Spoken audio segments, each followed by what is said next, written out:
کہانیوں کی وہ دنیا جہاں الفاظ بولتے ہیں، کردار سانس لیتے ہیں اور ہر صفحہ ایک راز چھپائے ہوتا ہے۔ Welcome to grey whisper tales, جہاں ہر ناول ایک نیا سفر ہے۔ Novel Mushaf written by Nimra Ahmed, episode 18، let's start. سارے میں فجر اتری تھی جب وہ ویل چیئر کو خود گھسیٹتی کھینچتی لان میں لائی۔ شبنم کے قطرے گھاس پر بکھرے تھے، دور کہیں پرندوں کی حمد کی آواز سنائی دے رہی تھی، مختلف بولیاں مگر ایک ہی بات۔ انسانوں کی سمجھ میں نہ آئے وہ اور بات ہے۔ تبھی وہ آہستہ آہستہ ویل چیئر خود ہی چلاتی دیوار کے ساتھ آگے بڑھنے لگی۔ دیوار کے اس پار مدرسے کی عمارت تھی۔ صبح کے وقت مدرسے کے صحن میں ناظرہ کی کلاس ہوتی تھی۔ وہاں بچے بلند آواز میں قرآن پڑھا کرتے تھے۔ ان کی تجوید کی ہلکی ہلکی آواز ان کے لان میں بھی سنائی دیتی تھی۔ وہ آواز آج بھی آ رہی تھی۔ وہ وہیں دیوار کے ساتھ ویل چیئر روکے کان لگائے سننے لگی۔ وہ سب مل کر بلند آواز میں پڑھ رہے تھے، ترجمہ: اور داخل ہو جاؤ دروازے سے سجدہ کرتے ہوئے اور کہو حطۃ، ہم تمہارے گناہ بخش دیں گے اور ان قریب ہم احسان کرنے والوں کو زیادہ دیں گے۔ آج اس نے بہت عرصے بعد یہ دعا سنی تھی۔ بے اختیار وہ گود میں رکھے قرآن کے صفحے پلٹنے لگی۔ وہ بنی اسرائیل کے ہیکل میں داخل ہونے کا قصہ تھا، سورہ بقرہ کی 58 آیت۔ جب انہوں نے حطۃ کے بجائے حنطۃ کہا تھا، محمل کو کبھی یہ قصہ سمجھ میں نہیں آیا تھا۔ اب بھی وہ الجھ سی گئی تھی۔ وہ صفحہ نکالا، اس میں اس نے کوئی خاص نوٹس نہیں لکھے تھے، شاید پرانے رجسٹر میں ہوں جو الگ سے تھا۔ اس نے اپنے ویل چیئر کا رخ موڑ کر اندر لے گئی۔ اسٹڈی میں ایک جگہ اس نے اپنے پرانے نوٹس رکھے تھے، انہی کو ڈھونڈنے اسٹڈی میں آئی تھی۔ دروازہ ادھ کھلا تھا، وہ اندر آ گئی۔ ہمایوں اس کی طرف پشت کیے ریک میں سے کوئی بک نکال رہا تھا۔ آہٹ پہ پلٹا، ایک نظر اسے دیکھا اور پھر واپس کام میں لگ گیا۔ اجنبیت، سرد مہری، بے حسی مگر زیادہ دل جلائے بغیر وہ مطلوبہ حصے کی طرف بڑھ گئی۔ اس نے نوٹس وہیں رکھے تھے، گرد کی ایک تہہ ان پر جمی ہوئی تھی، جیسے ان گزرے برسوں میں بس واجبی سی صفائی کی جاتی رہی ہو۔ ظاہر ہے فرشتے کیا کیا دیکھے، اسے کسی دن اسٹڈی کی صفائی کروانا چاہیے۔ وہ سوچتی ہوئی مطلوبہ رجسٹر ڈھونڈنے لگی تھی۔ بغیر کسی دقت کے اسے وہ رجسٹر سامنے ہی مل گیا۔ اس پر ہلکی ہلکی سی گرد کی تہہ جمی تھی۔ محمل نے وہ ترچھا کر کے چہرے کے سامنے کیا اور پھونک ماری۔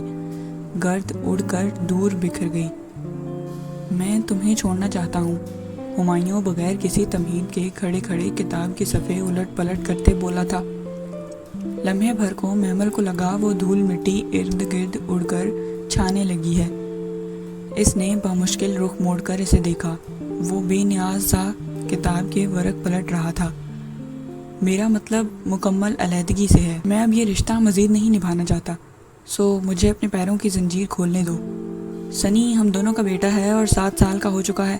اس کی کسٹڈی اسے خود ڈیسائیڈ کرنے دینا۔ دھول شاید اس کی آنکھوں میں بھی پڑ گئی تھی، وہ سرخ پڑنے لگی تھی۔ وہ لب کچلتی اس کی بات سن رہی تھی۔ اگر سنی تمہارے ساتھ رہنا چاہے تو میں اسے مجبور نہیں کروں گا کہ وہ میرے ساتھ رہے گا۔ اگر وہ میرے ساتھ رہنا چاہے تو تم اسے مجبور نہیں کرنا۔ جو بھی فیصلہ کرو مجھے بتا دینا۔ لیکن میں فیصلہ کر چکا ہوں۔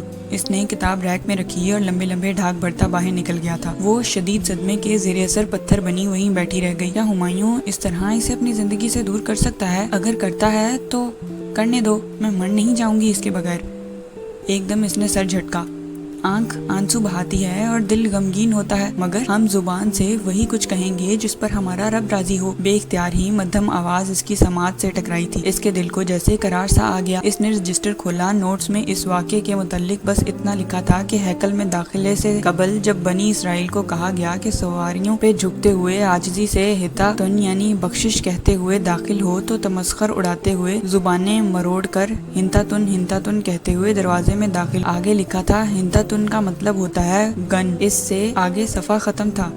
اس نے ذہن سے تمام سوچوں کو جھٹک کر ان الفاظ پہ غور کیا اور پھر نئے سرے سے الجھ گئی۔ وہ واقعہ اسے بہت عجیب سا لگ رہا تھا۔ بنی اسرائیل جتنی جینیس اور عقل مند قوم نے ایسا کیوں کیا؟ انہوں نے گن کس چیز کو کہا؟ جب ان کو سیدھے طریقے سے بتایا گیا تھا کہ وہ بخشش مانگیں تو انہوں نے گن کیوں کہا؟ ایک طرف وہ اتنے ذہین تھے کہ حطۃ سے ملتے جلتے الفاظ ڈھونڈ لائے اور پھر دوسری طرف اس لفظ کو کہنے کا مطلب ہی نہیں بنتا تھا۔ تھا، آخر کیوں انہوں نے صحیح لفظ نہ بولا، انتاتن کیوں کہا، وہ سمجھ نہ پائی اور پھر قرآن بند کر کے رکھ دیا۔ دل اتنا خالی تھا کہ تفسیر کھول کر تفصیل پڑھنے کو بھی دل نہیں کر رہا تھا۔ کانوں میں ابھی تک ہمایوں کے الفاظ گونج رہے تھے۔ ایک آنسو اس کی آنکھ سے نکلا اور رخسار پہ پھسلتا گیا۔ تو جس حال میں رکھے میرے مالک، میں تجھ سے راضی ہوں۔ اور نہایت بے دردی سے اس نے ہتھیلی کے پشت سے آنسو رگڑ ڈالا تھا۔ تیمور ٹوسٹ کے چھوٹے چھوٹے لقمے لے رہا تھا۔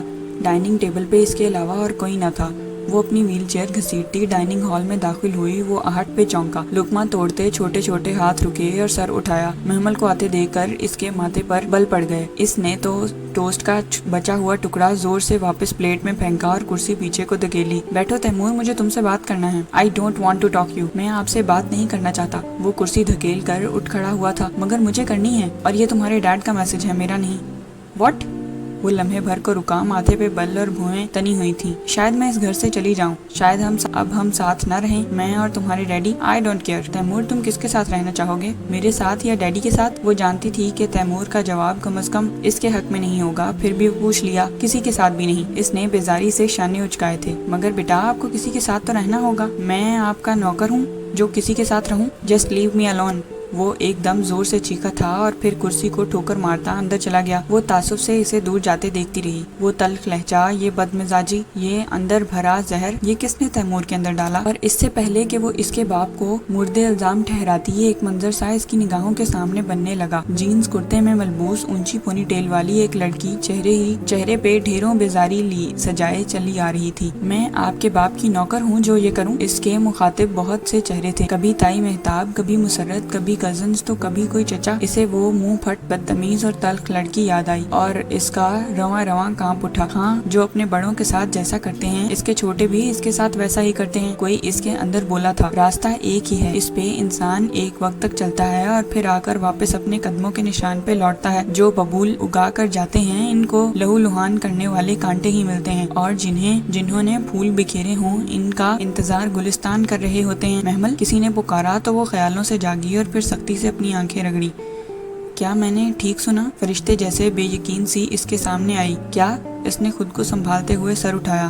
محمل، تم اور ہمایوں، تم الگ ہو رہے ہو؟ وہ متحیر سی کہتی اس کے سامنے گھٹنوں کے بل بیٹھی اور دونوں ہاتھ اس کی گود میں دھرے ہاتھوں پہ رکھ دیے۔ ہاں شاید، مگر تم نے ایسا فیصلہ کیوں کیا؟ وہ مضطرب سی اس کی آنکھوں میں دیکھتی جواب تلاش کر رہی تھی۔ میں نے نہیں کہا، ہمایوں نے کیا ہے۔ کیا اس نے خود تمہیں ایسا کہا ہے؟ ہاں۔ تو تم نے مان لیا؟ وہ بے یقین تھی۔ میرے پاس چوائس بچی ہے کیا فرشتے ٹکر ٹکر اس کا چہرہ دیکھ رہی تھی۔ فرشتے، میرے اختیار میں نہ کل کچھ تھا اور نہ آج ہے۔ ہمایوں نے فیصلہ سنانا تھا، سنا دیا۔ اگر وہ میرے ساتھ نہیں رہنا چاہتا تو کیا میں اسے مجبور کروں؟ نہیں، اس نے سختی سے سر نفی میں ہلایا۔ اگر وہ علیحدگی ہی چاہتا ہے تو ٹھیک ہے، میں مصلحت کی آخری کوشش ضرور کروں گی، مگر اس سے بھیک نہیں مانگوں گی۔ پھر کیا کرو گی؟ کدھر جاؤ گی؟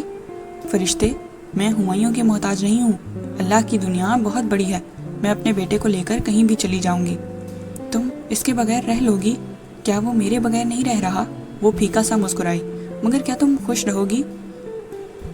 اگر اللہ نے میرے مقدر میں خوشیاں لکھی ہیں تو وہ مجھے مل ہی جائیں گی، بھلے ہمایوں میرے ساتھ ہو یا نہ ہو۔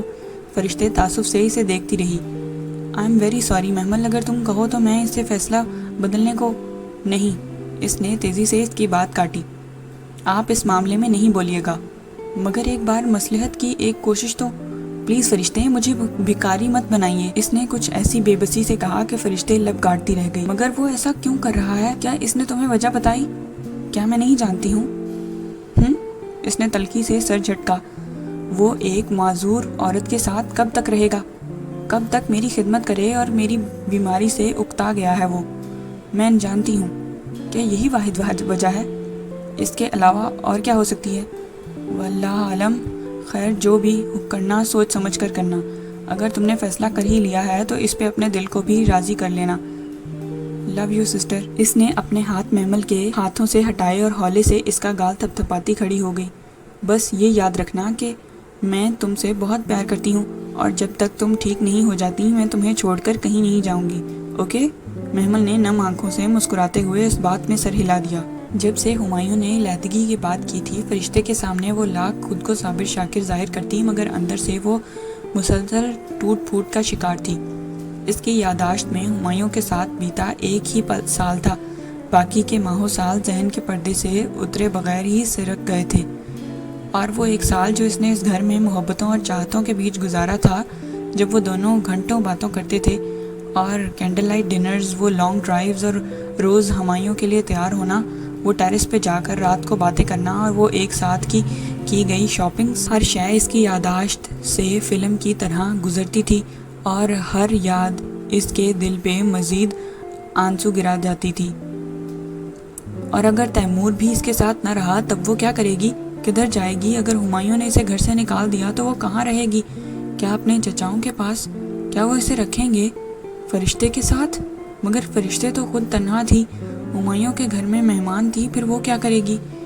یوں لگتا تھا چلچلاتی ہوئی دھوپ میں اسے لا کھڑا کر دیا گیا ہے، نہ چھت نہ سائبان، مستقبل کا خوف کسی بھیانک آسیب کی طرح اس کے دل کے ساتھ چمٹ گیا تھا۔ بار بار یہ سوال ذہن میں اٹھتے اور وہ بمشکل اس کو جھٹلا پاتی، اور پھر آخر کب تک وہ ان کو یوں جھٹکے گی؟ کبھی نہ کبھی تو اسے ان کا جواب چاہیے ہوگا، اور جس کتاب سے جواب مل جایا کرتے تھے، اس کے صفحے بار بار ایک ہی آیت پہ کھل جاتے تھے، کبھی ایک جگہ سے کھل جاتے تو کبھی دوسری جگہ سے، اور یہی صفحہ سامنے آ جاتا، اور داخل ہو جاؤ دروازے سے سجدہ کرتے ہوئے اور کہو ہتاتن۔ مگر ہیکل سلیمانی کا دروازہ کہاں تھا؟ وہ تو بن سواری کے شہر سے باہر نکال دی گئی تھی، اندر کیسے جاتی؟ وہ سپہر بہت زرد سی اتری تھی۔ بلقیس نے اسے بیڈ سے ویل چیئر پہ بٹھایا اور باہر لے آئی۔ تیمور لاؤنج میں صوفے پہ کتابیں پھیلائے بیٹھا تھا، اسے آتا دیکھ کر ایک خاموش نگاہ اس پہ ڈالی اور پھر نگاہیں کتاب پہ جما لیں۔ وہ پیاسی نگاہوں سے اسی تکتی رہی، یہاں تک کہ بلقیس ویل چیئر لاؤنج کے داخلی دروازے تک لے آئی۔ دروازے کی چوکھٹ پہ لگے بیل بورڈوں اور نقشے نگار کے درمیان سے اسے صوفے پہ بیٹھا تیمور کا چہرہ نظر آتا تھا۔ وہ بہت غور سے اسے باہر جاتے دیکھ رہا تھا۔ بلقیس ویل چیئر لان میں لے آئی، تازہ ہوا کا جھونکا چہرے سے ٹکرایا تو بال پیچھے کو اڑنے لگے۔ اس نے آنکھیں موند کے لمحے بھر کو موسم کی تازگی اپنے اندر اتارنا چاہی، تبھی دیوار کے اس پار سے مدھم سی بنبناہٹ سماعت میں اتری، اور قسم ہے رات کی جب وہ چھا جاتی ہے۔ اس نے چونک کر آنکھیں کھولیں۔ اسے گھر آئے ہوئے مہینہ ہونے کو آیا تھا، مگر وہ کبھی مسجد نہیں گئی تھی، نہ جانے کیوں۔ بلقیس مجھے مسجد لے چلو، ایک دم اس کا دل مچل اٹھا تھا۔ بلقیس نے فرما برداری سے سر ہلا کر ویل چیئر کا رخ موڑ دیا۔ فرشتے کدھر ہے؟ اس نے سوچا کہ اسے بھی ساتھ لے لے، وہ کھانا کھا کر سو گئی تھی۔ چلو ٹھیک ہے، وہ جانتی تھی کہ فرشتے تھکی ہوئی ہوگی۔ صبح بھی وہ فزیو تھراپسٹ کے ساتھ محمل کی ایکسرسائزز اور پھر مساج کرنے میں لگی رہی تھی، پھر سبزی لانا اور گھر کی نگرانی۔ وہ شام کو مسجد جائے گی ہی، پھر ابھی اسے کیوں تھکائے؟ سو اس نے فرشتے کو بلانے کا ارادہ ترک کر دیا۔ مسجد کا ہرا بھرا گھاس سے مزین لان ویسا ہی خوبصورت تھا جیسا وہ چھوڑ کر گئی تھی۔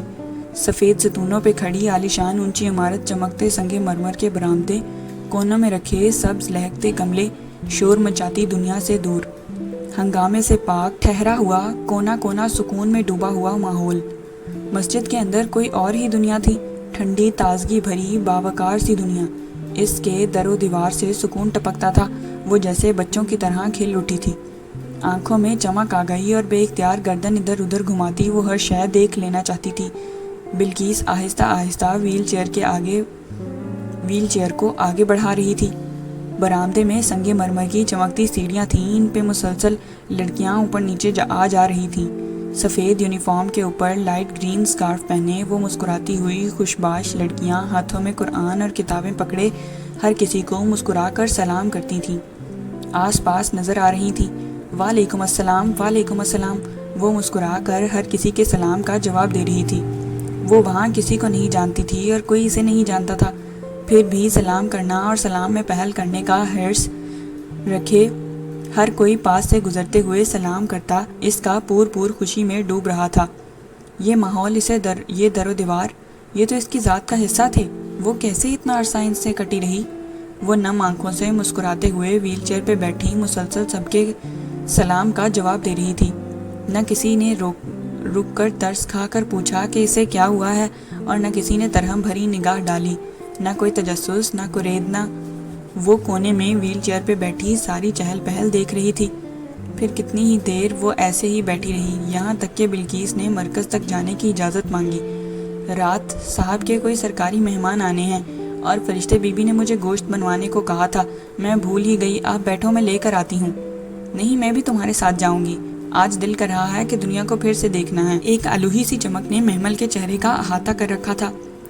وہ اس ماحول میں آ کے جیسے بہت خوش تھی اور اس خوشی کو اپنے اندر سمیٹ کر اب وہ دنیا کا مقابلہ کرنے کو تیار تھی۔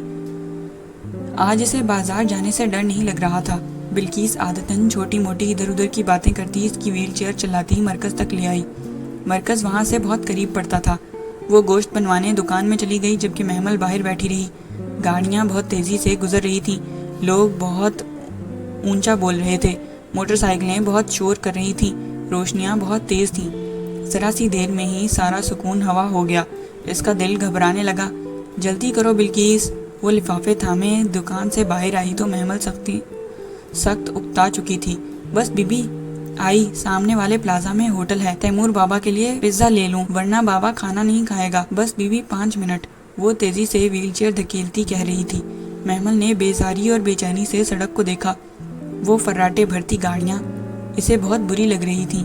ایسے ہی کسی گاڑی نے اسے ٹکر ماری تھی۔ بلقیس ایک فاسٹ فوڈ کے سامنے اسے کھڑا کر کے اندر چلی گئی اور وہ اس ریسٹورنٹ کی گلاس والز کو دیکھتے ہوئے اس گاڑی کو یاد کرنے لگی جس نے اسے ٹکر ماری تھی۔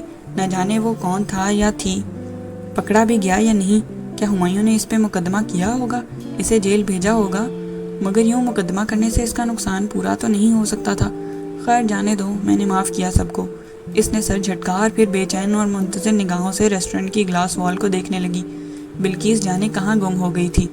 وہ یوں ہی بیزار سی نگاہیں ادھر ادھر گھما رہی تھی، دفعتاً بڑی طرح ٹھٹکی۔ ریسٹورنٹ کی گلاس وال کے اس طرف کا منظر بالکل واضح تھا۔ کونے والے میز پہ بیٹھا مسکراتے ہوئے والیٹ کھولتا ہمایوں ہی تھا۔ وہ یک ٹک اس کی مسکراہٹ کو دیکھے گئی۔ کیا اسے مسکرانا یاد تھا؟ کیا اسے مسکرانا آتا تھا؟ اور تب ہی اس کی نظر ہمایوں کے مقابل بیٹھی لڑکی پہ پھسلی۔ شولڈر کٹ بال، سلیو لیس شرٹ، دوپٹہ ندارت، کمان کی سی پتلی آئی بروز۔ وہ مسکراتے ہوئے کچھ کہہ رہی تھی اور ہمایوں سر جھٹک کر مسلسل مسکرائے جا رہا تھا۔ اس لڑکی کو وہ اچھی طرح پہچانتی تھی، وہ آرزو تھی، وہ واقعی آرزو ہی تھی۔ ہمایوں اب والیٹ سے چند نوٹ نکالتے ہوئے کچھ کہہ رہا تھا جبکہ وہ ہنستے ہوئے نفی میں سر ہلا رہی تھی۔ دونوں کے درمیان بے تکلفی واضح اور عیاں تھی۔ تو یہ بات تھی ہمایوں داؤد، تمہیں آرزو ہی ملی تھی؟ اس نے غم سے لب کاٹتے ہوئے سر جھٹکا تھا۔ فرشتے ٹھیک کہتی تھی، یقیناً وجہ کوئی اور تھی، اس کی معذوری کا تو بہانہ تھا۔ اصل وجہ تو وہ پتلی کمان سی آئی بروز والی شاطر لڑکی تھی جو اس کے شوہر کے ساتھ سرعام لنچ کر رہی تھی۔ اس نے کہا تھا وہ ہمایوں کو اس سے چھین لے گی، اس نے ٹھیک کہا تھا۔ محمل نے کرب سے سوچا۔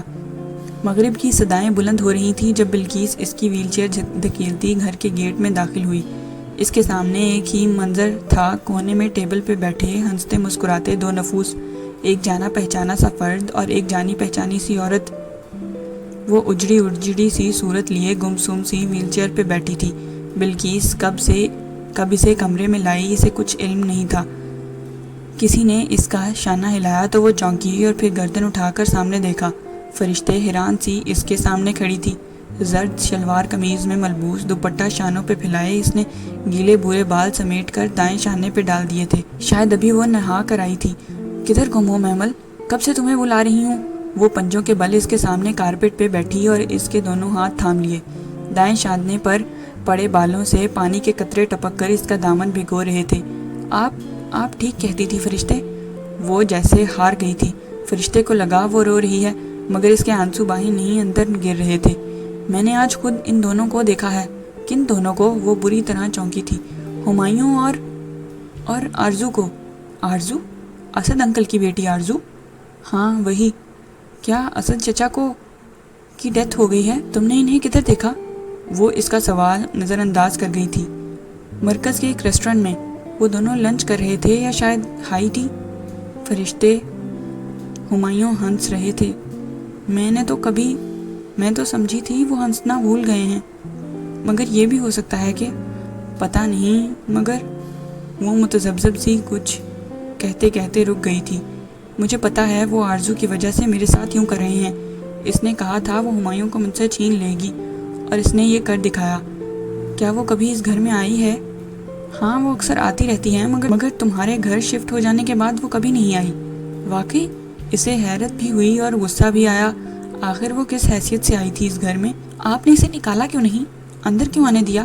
یہ میرا گھر نہیں ہے محمل، مجھے اس کا حق نہیں ہے۔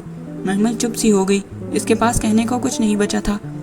ہمایوں کے کچھ گیسٹ آنے ہیں چائے پہ، ابھی پہنچنے والے ہوں گے، میں ذرا کچن دیکھ لوں۔ وہ اس کے ہاتھوں سے ہاتھ نکال کر کھڑی ہو گئی، گیلے بال شانے سے پھسل کر کمر پہ جا گرے تھے۔ آپ بہت اچھی ہیں فرشتے، وہ کہے بغیر نہ رہ سکی۔ وہ تو مجھے پتا ہے۔ وہ نرمی سے مسکرائی اور زرد دوپٹے کا پلو سر پہ ڈالا، پھر اچھی طرح چہرے کے گرد حصار بنا کر دایاں پلو کندھے پہ ڈال لیا، یوں کہ بال اور کان چھپ گئے تھے۔ تم آرام کرو۔ وہ باہر نکل گئی اور محمل وہیں اداس ویران سی بیٹھی رہ گئی۔ باہر سے چہل پہل کی مدھم سی آوازیں آ رہی تھیں۔ کافی دیر بعد اس نے کھڑکی سے ہمایوں کی گاڑی کو آتے دیکھا۔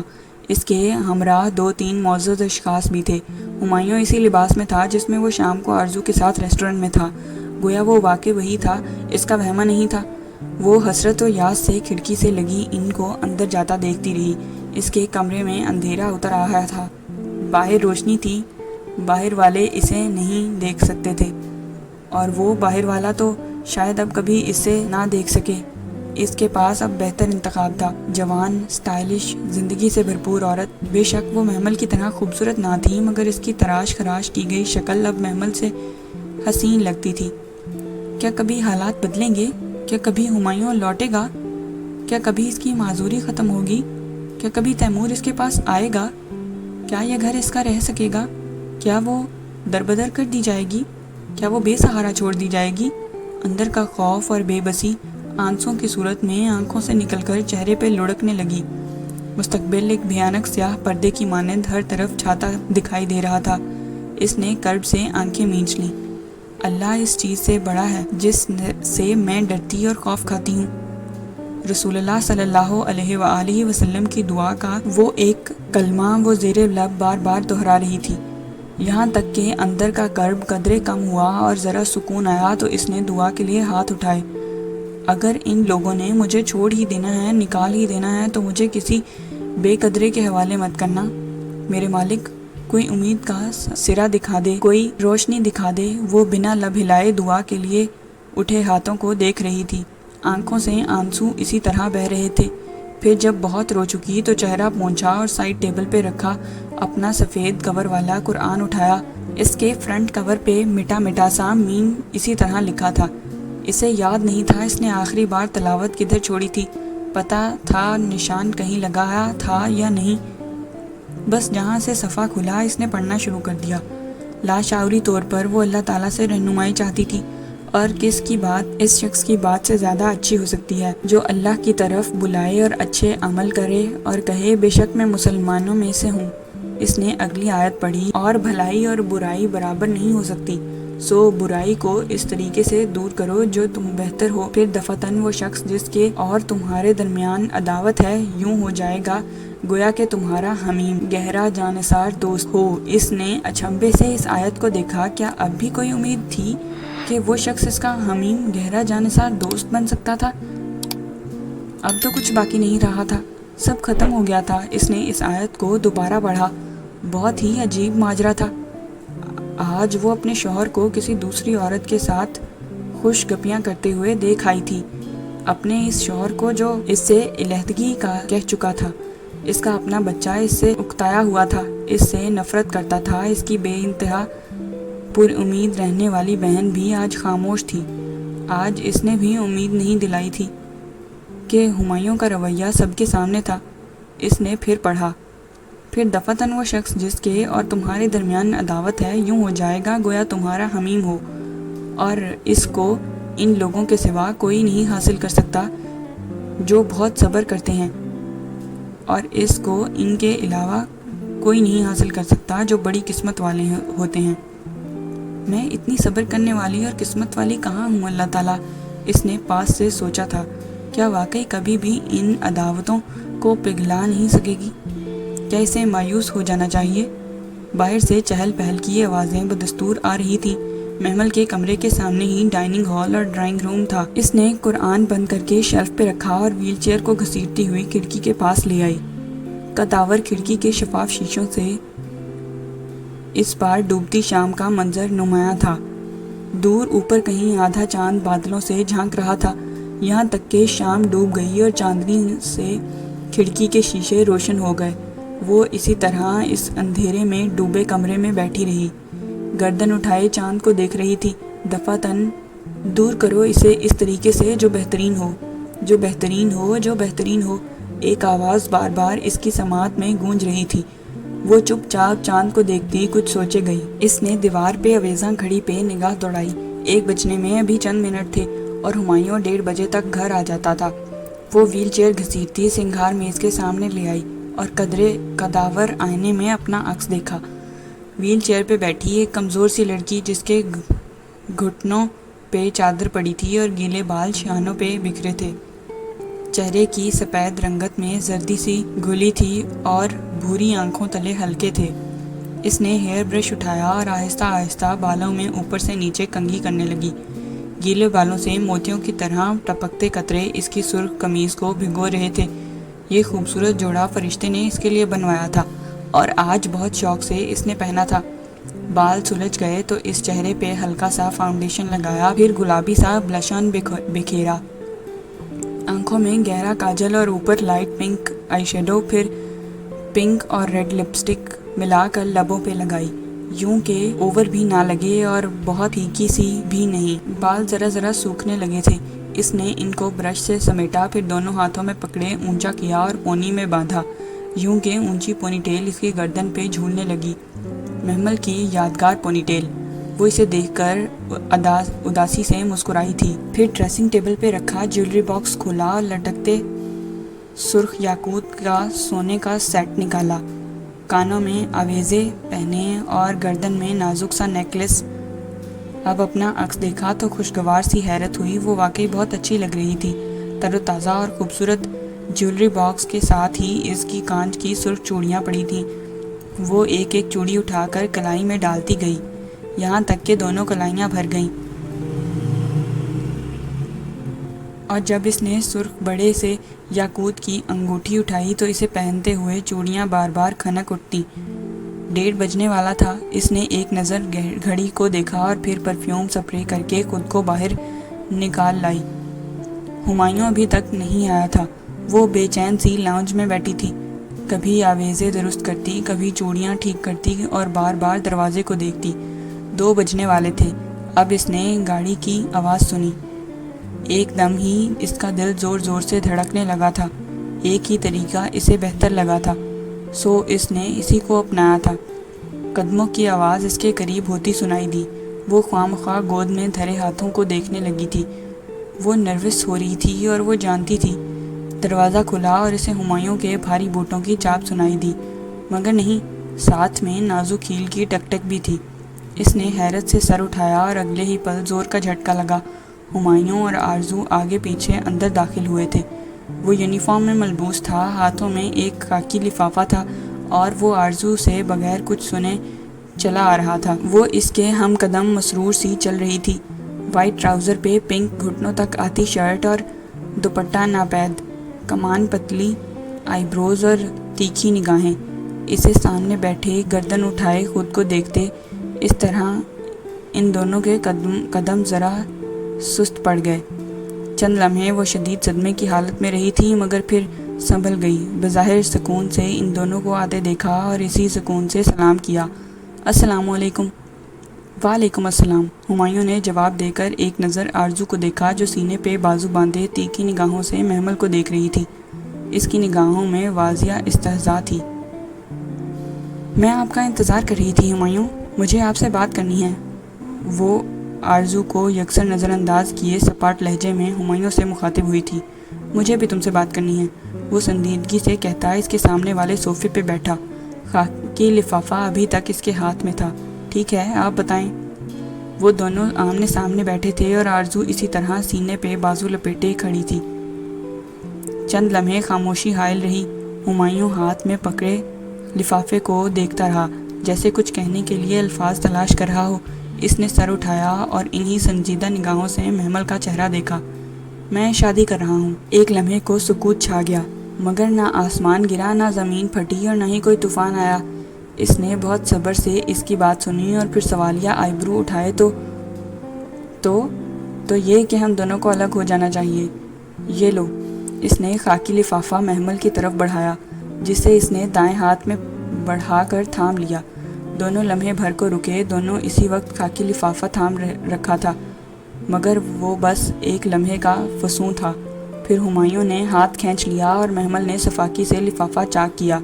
کیا ہے اس میں ہمایوں صاحب؟ کیا میرا طلاق نامہ ہے؟ اندر سے طے شدہ کاغذ نکالتے ہوئے وہ بہت آرام سے بولی تھی۔ وہ خاموش رہا۔ محمل نے کاغذ کی تہیں کھولیں۔ وہ واقعی طلاق نامہ تھا۔ ہمایوں کے دستخط، محمل کا نام۔ نہ اس کے ہاتھ سے کاغذ پھسلا، نہ وہ چکرا کر گری۔ بس ایک نظر میں پورا صفحہ پڑھ ڈالا اور پھر گردن اٹھائی۔ لمحوں میں ہی اس نے سارے فیصلے کر لیے تھے۔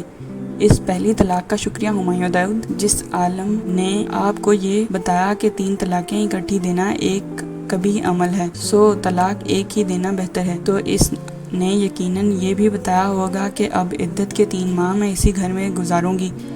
کیا نہیں بتایا؟ مجھے معلوم ہے۔ تم 3 ماہ ادھر ہی رہ سکتی ہو، اس کے بعد میں شادی کر لوں گا۔ وہ کھڑا ہو گیا۔ محمل نے گردن اٹھا کر اسے دیکھا، جس کے بے وفا چہرے پہ کوئی پچھتاوا، کوئی ملال نہ تھا۔ پوچھ سکتی ہوں آپ دوسری شادی کس سے کر رہے ہیں؟ ہمایوں نے ایک نظر سامنے کھڑی آرزو کو دیکھا اور پھر شانے جھٹکے۔ یہ بتانا ضروری نہیں، میں ذرا چینج کر کے آتا ہوں۔ آخری فقرہ آرزو سے کہہ کر وہ تیزی سے سیڑھیاں چڑھتا گیا۔ وہ چند لمحے اسے اوپر جاتے دیکھتی رہی۔ زندگی میں پہلی بار اسے ہمایوں داؤد سے نفرت محسوس ہوئی تھی، شدید نفرت۔ آپ تو اپاہج ہو کر بھی خوب بنی سنوری رہتی ہیں۔ آرزو کی طنزیہ آواز پہ اس نے چہرہ اس کی جانب موڑا۔ اگر شکل اچھی ہو تو معذوری میں بھی اچھی ہی لگتی ہے آرزو بی بی، ورنہ لوگ تو گھنٹوں کی تراش خراش کے بعد بھی خوبصورت نہیں لگتے۔ رسی جل گئی مگر بل نہیں گئے۔ وہ اس کے سامنے والے صوفے پہ بیٹھ گئی، دائیں ٹانگ بائیں ٹانگ پہ چڑھائی اور بڑے استحقاق سے سائڈ ٹیبل پہ رکھا ہمایوں کا موبائل اٹھایا جو اس نے بیٹھتے ہوئے ادھر رکھا تھا۔ وہ خاموش رہی۔ میں نے تم سے کہا تھا نا محمل، مجھے اس سے پیار ہو گیا ہے، لو ایٹ فرسٹ سائٹ، میں اسے حاصل کر ہی لوں گی۔ اور میں نے بھی کہا تھا آرزو کہ تم خدا نہیں ہو جو ہر چیز تمہاری مرضی سے ہو۔ آج وہ تمہارے لیے مجھے چھوڑ رہا ہے، کل کو کسی اور کے لیے تمہیں بھی چھوڑ دے گا، تب میں تمہاری آہیں سننے ضرور آؤں گی۔ آرزو بے اختیار محظوظ سی ہنس پڑی۔ اس کا انداز محمل کے اندر آگ لگا گیا، مگر اس نے آگ چہرے پہ نہ آنے دی۔ وہ بہت کمال ضبط کا مظاہرہ کرتے ہوئے بیٹھی تھی۔ تمہارے پاس ایسا کچھ نہیں ہے جس سے میں جیلس ہوں۔ رہا ہمایوں تو تم شوق سے اسے لے لو، مجھے کھنکتی مٹی کے اس پیالے کا کیا کرنا جس میں وفا نہ ہو۔ تمہاری اکڑ ابھی تک نہیں گئی محمل، اور میری یہ اکڑ جائے گی بھی نہیں۔ تمہیں کیا لگتا ہے محمل ہمایوں کے بغیر مر جائے گی؟ اس نے تلخی سے سر جھٹکا۔ میں 7 سال کوما میں پڑی رہی، تب میرے پاس ہمایوں نہیں تھا، میں تب بھی نہیں مری، تو اب اس کے بغیر کیوں مروں گی؟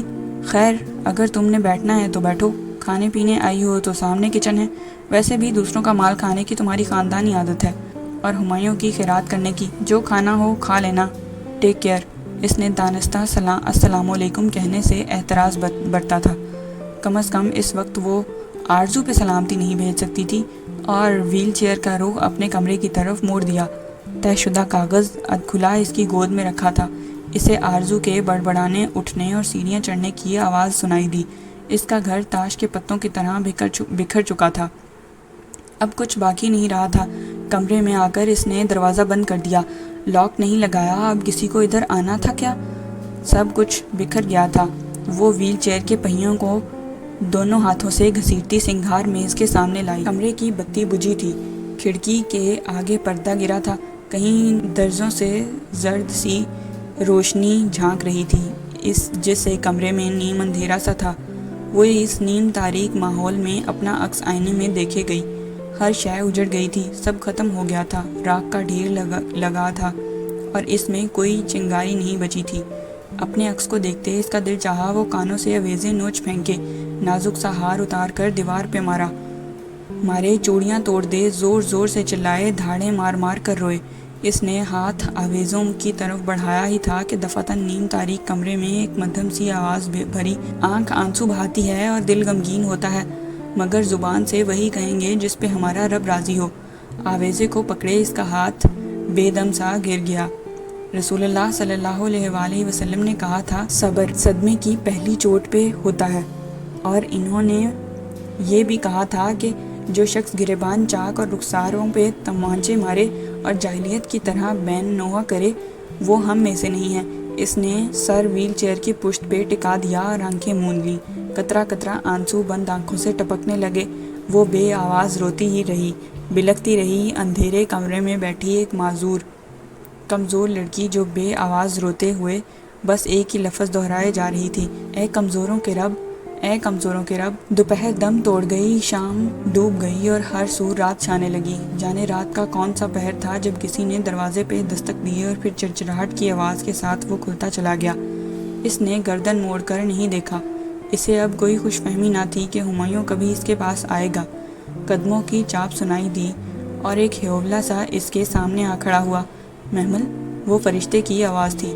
وہ چپ چاپ آنکھیں چھت پہ جمائے بیٹھی رہی۔ محمل، کیا ہوا ہے؟ ایسے کیوں بیٹھی ہو؟ چند لمحے کی خاموشی کے بعد اس کی متفکر سی آواز بھری، محمل تم ٹھیک ہو؟ اس نے دھیرے سے چہرہ اٹھایا اور متورم آنکھوں سے اندھیرے میں کھڑی فرشتے کو دیکھا۔ اس نے سیاہ جوڑا پہن رکھا تھا، شاید دوپٹے کے ہالے میں مقید اس کا چہرہ دمک رہا تھا۔ محمل، ہمایوں نے مجھے طلاق دے دی ہے، وہ دھیرے سے بولی تو آواز میں آنسوؤں کی نمی تھی۔ کتنے ہی پل ماحول پہ سکتہ چھایا رہا۔ کب؟ آج دوپہر میں۔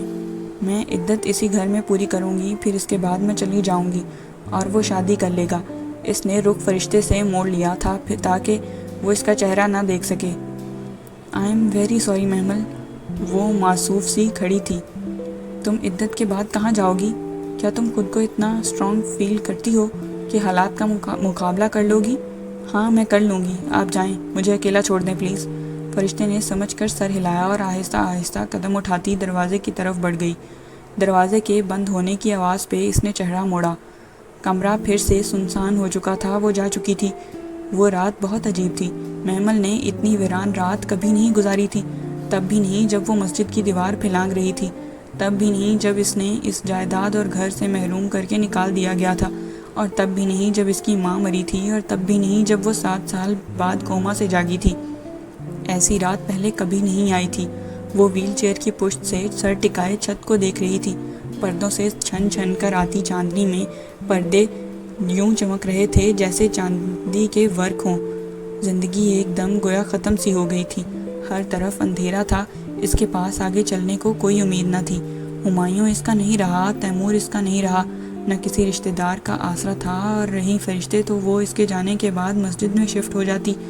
وہ کب تک فرشتے کو اپنی وجہ سے پابند رکھتی؟ رات یوں ہی خاموشی سے بیتتی گئی۔ وہ اسی طرح برف کا مجسمہ بنی ویل چیئر پہ بیٹھی رہی۔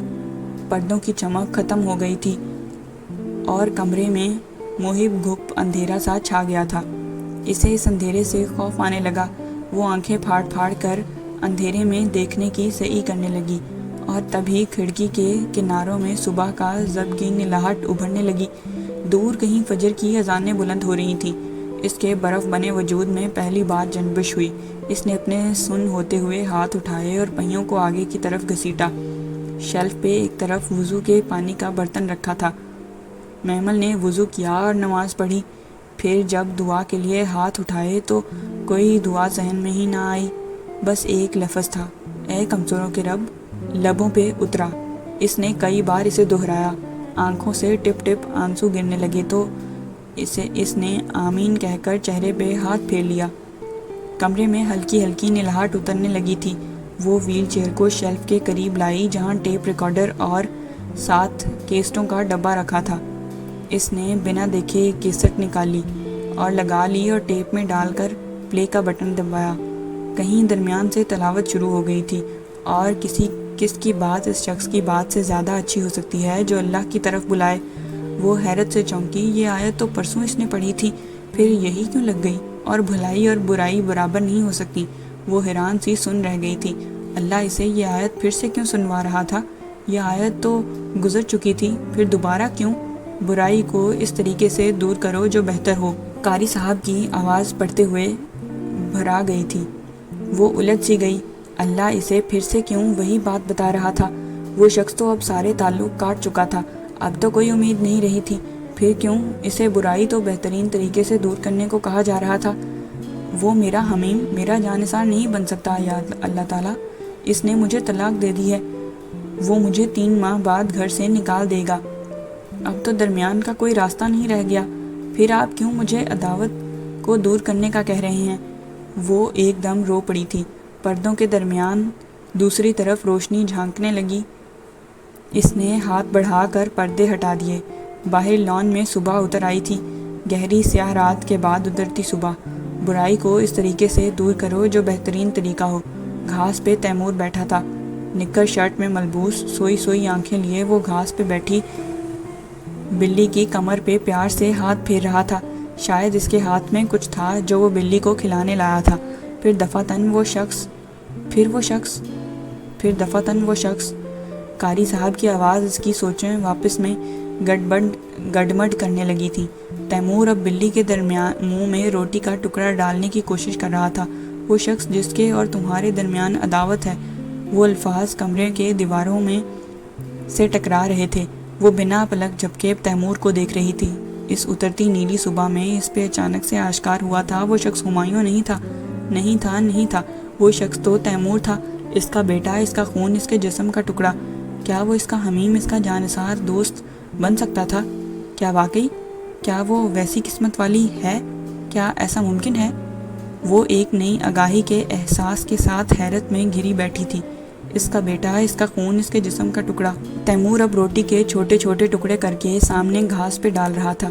بلی لپک کر آگے گئی اور گھاس پہ منہ مارنے لگی۔ بلقیس کرسی پہ چڑھی اوپر بنے کیبنٹ کو کھولے کھڑی تھی، جبکہ وہ سامنے ویل چیئر پہ بیٹھی گردن اوپر اٹھائے اسے ہدایت دے رہی تھی۔ اس کے اور ہمایوں کے ٹوٹے تعلق کے بعد ابھی ملازموں تک نہیں پہنچی تھی۔ بلو کلر کا ویلوٹ کور کا البم ہوگا، سائڈ پہ دیکھو، یہ والا بی بی۔ اس نے البم نکال کے وہی سے لہرایا۔ یہ مہرون ہے بلقیس، میں بلو کہہ رہی ہوں، نیلا آسمانی رنگ کا۔ وہ اس البم کی تلاش میں اسٹڈی کے کئی دراز اور شیلف چھنوا چکی تھی۔ اب اوپر والے کیبنٹ کی باری آئی تھی۔ 1 منٹ جی، شاید اسے کچھ نظر آیا تھا۔ کچھ دیر اندر سر گھسائے ہاتھ مارتی رہی، پھر کہیں پیچھے سے کھینچ کے البم نکالا۔ یہی ہے؟ لا مجھے دو۔ اس نے سکون کی گہری سانس اندر کو کھینچی۔ یہ لیں جی۔ بلقیس نے ننگے پاؤں زمین پہ رکھے اور البم اس کو پکڑا کے چپل اڑسنے لگی۔ میں ذرا ہانڈی دیکھ لوں۔ ہاں جاؤ۔ اس نے البم دونوں ہاتھوں میں لیا، اس پہ جمی گرد جھاڑی اور پہلا صفحہ کھولا۔ یہ آغا ہاؤس میں کھینچی گئی ملی جلی تصویروں کا البم تھا۔ اب وہ اپنی شادی کے سال پہ جب کے بعد آغا ہاؤس گئی تھی تو واپسی پہ اپنی کچھ دوسری تصویروں کے ساتھ اسے بھی لے آئی تھی۔ اس میں زیادہ تصویریں اس کی اپنی تھیں، کہیں وہ 13 سال کی تھی تو کہیں 19 سال کی۔ کچھ تصاویر خاندان میں ہونے والی شادیوں کی بھی تھیں۔ وہ محب سی اس کو دیکھتی صفحے پلٹنے لگی۔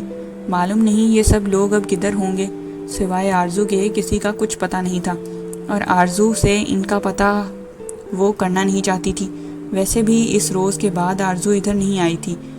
یہاں ہر شام ہمایوں کہیں باہر کسی دوست کے ساتھ اس وقت شام کی چائے پیتے ہیں۔ وہ دوستی کا ایک نظارہ تو وہ اس روز مرکز کے ریسٹورنٹ میں دیکھ ہی چکی تھی، سو اب روز مزید گریدنے کی حاجت نہیں رکھتی تھی۔ اور رہے یہ لوگ تو ان کی تصویریں دیکھتے ہوئے وہ ہمیشہ کی طرح یہی سوچ رہی تھی کہ ان کا کیا بنا؟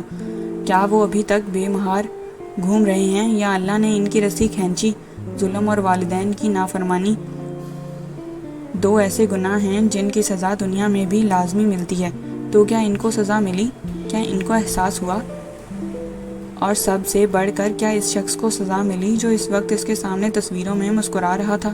آغا فواد کریم، آغا جان کا ولی عہد، جس نے اس کو بکاؤ مال بنایا، بلیک میل کر کے تمام جائیداد اپنے نام لکھوائی اور پھر اس کی گردن پہ پستول رکھ کے فرشتے کو دھمکایا، گھر سے نکلوایا، اور بعد میں جانے وہ ہمایوں کو آ کر کیا کہہ گیا کہ ہمایوں اس کی شکل دیکھنے کا روادار نہیں تھا۔ ہانڈی نہیں لگی تھی، شکر مالک کا۔ بلقیس تیزی سے اندر داخل ہوئی۔ اس نے خیالات سے چونک کر سر اٹھایا۔ ہائے کتنے سونے فوٹو ہیں جی، یہ آپ کے گھر والے ہیں جی؟ وہ کھلے البم کو اشتیاق سے دیکھ کر اس کے کندھے کے ساتھ کھڑی ہو گئی اور سر جھکائے دیکھنے لگی۔ ہاں میرے رشتہ دار ہیں۔ اس نے صفحہ پلٹا۔ اگلے صفحے پہ آرزو اور فواد تائمہ کے ساتھ کھڑے تھے۔ یہ خاندان کی کسی شادی کا فوٹو تھا۔ یہ تو وہ ہیں۔ بلقیس گویا حیرت زدہ ہو گئی۔ تب اسے یاد آیا بلقیس نے ہی تو اسے فواد کے آنے کا بتایا تھا، شاید وہ اسے پہچان گئی تھی۔ یہ آپ کے رشتہ دار ہیں جی؟ یہ تو ادھر آتی رہتی ہیں، کمال ہے، مجھے تو پتہ ہی نہیں تھا۔ کون یہ لڑکی؟ اسے حیرت ہوئی، یہ تو سمجھی تھی بلقیس فواد کی بات کر رہی تھی۔ ہاں جی، یہ آرزو بی بی۔ اس نے آرزو کے چہرے پہ انگلی رکھی تھی۔ ہاں یہ میری کزن ہے، اور یہ ساتھ فواد ہے جو ہمایوں کے پاس آیا تھا۔ آیا ہوگا جی، وہ ابھی تک اشتیاق سے آرزو کے کپڑے دیکھ رہی تھی۔ اس کے انداز میں ذرا سی لاپرواہی تھی۔ یکدم محمل کو کچھ کھٹکا، اسے لگا وہ کسی غلط فہمی کا شکار ہے۔ بلقیس، یہ وہی بندہ ہے جو اس روز ہمایوں کے پاس آیا تھا جب ہمایوں نے فرشتے کو ڈانٹا تھا۔ اس نے البم ذرا اس کے قریب کیا۔ تمہیں یاد ہے، تم نے مجھے بتایا تھا۔ نا جی، یہ تو کبھی نہیں آئے، یہ کبھی نہیں آیا۔ اسے جھٹکا لگا تھا۔ پھر وہ کون تھا؟ پتہ نہیں جی، کوئی آپ کا رشتہ دار تھا، آپ کے چچا تایا کا کسی کا بیٹا تھا۔ میرے چچا کا بیٹا؟ ایک منٹ، یہ دیکھو۔ وہ جلدی البم کے صفحے پیچھے کو پلٹنے لگی تھی، پھر حسن کی تصویر پہ رکی۔ یہ تھا؟ نہیں جی، یہ تو بڑا بابو لگ رہا ہے بی بی۔ وہ تو عمر میں کم تھا۔ کیا مطلب کم تھا؟ وہ الجھی۔ بلقیس متذبذب سی کھڑی تھی، جیسے اپنی بات صحیح نہ پہنچا پا رہی ہو۔ اچھا یہ تو نہیں تھا؟ اس نے ساتھ لگی وسیم کی تصویر کی طرف اشارہ کیا۔ بلقیس پہلے نا جی میں سر ہلانے لگی، پھر یکدم رک گئی اور چہرہ جھکا کر غور سے تصویر کو دیکھا۔ کافی دیر وہ تصویر کو باغور دیکھے گئی۔ ہاں جی، یہ والا تھا، یہی تھا وہ تو۔ کیا وسیم؟ وہ ابھی تک حیران بھی نہ ہو پائی تھی کہ بلقیس نے موئز کی شکل پہ انگلی رکھی جو تصویر میں وسیم کے ساتھ کھڑا تھا۔ یہ سدرا کی منگنی کی تصویریں تھیں۔ موئز؟ وہ موئز تھا؟ موئز آیا تھا؟ وہ ششدر رہ گئی تھی۔ یہی تھا بی بی، مجھے اچھی طرح یاد ہے۔ ابھی ذرا بچہ لگ رہا ہے، مگر شاید یہ پرانی تصویر ہے جی۔ جب ادھر آیا تھا تو اس سے بڑا تھا، مسیں بھیگ رہی تھیں اور قد بھی اونچا لمبا تھا۔ میں آپ کو کہہ رہی تھی نہ کہ عمر میں کم تھا، اور وہ ایسی دم بخود بیٹھی تھی کہ کچھ کہہ ہی نہ سکی تھی۔ تصویر میں موئز 12 سال کا تھا، اب 20 سال کا ہوگا، اور جب وہ ادھر آیا تھا تو تقریباً 17 برس کا ہوگا۔ مگر وہ کیوں آیا تھا؟ وہ کیوں ہمایوں سے لڑا؟ وہ دونوں کیوں بلند آواز میں جھگڑتے رہے؟ بہت سے سوال تھے جن کے جواب اسے معلوم نہ تھے۔ بلقیس سے پوچھنا بیکار تھا۔ اس سے پہلے جب اس کے کزن کا ذکر تھا تو ایسے تعظیم سے ان اور وہ آئے جیسے الفاظ استعمال کیے تھے کہ وہ بالکل غلط سمجھ بیٹھی تھی۔ مگر خیر، بلقیس کا قصور نہیں تھا اور پتہ نہیں کس کا قصور تھا۔ اس نے بے دلی سے البم بند کر دیا اور میز پہ رکھ دیا۔ Press the like button and share this video with your friends who love reading and listening to novels, and to stay connected with the next episode, make sure to subscribe the channel. Thank you very much.